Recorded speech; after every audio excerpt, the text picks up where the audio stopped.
Hi everybody, welcome back. I was asked to do a full car retouch, and we're going to go from this image that I took at a vintage car day, and we're going to convert it into that in Photoshop. This is about 6 hours of retouching that I've condensed into just under a minute, so it's about 6,000 times faster. Here we go, hope you like it.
Thanks for watching everybody, and there's the before and the after images.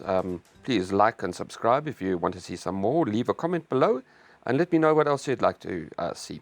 Thanks very much. Bye.